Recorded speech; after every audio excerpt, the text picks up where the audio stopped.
Now this is exactly how you can turn on or off the key press sound.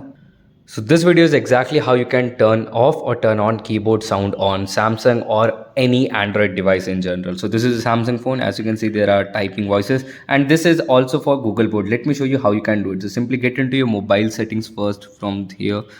Get into mobile settings, scroll down and search for keyboard, or directly scroll down. If you have a Samsung device, tap on general management. Here you would find the keyboard list and default. So let me show you how to do it for Gboard first. So tap on Gboard.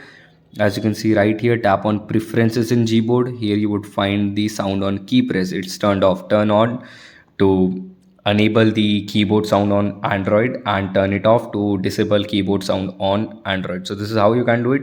And for the Samsung keyboard app, it's enabled by default. So what you have to do is simply lower the system volume from this section. Like, it's currently right now full. So when I type anything like this,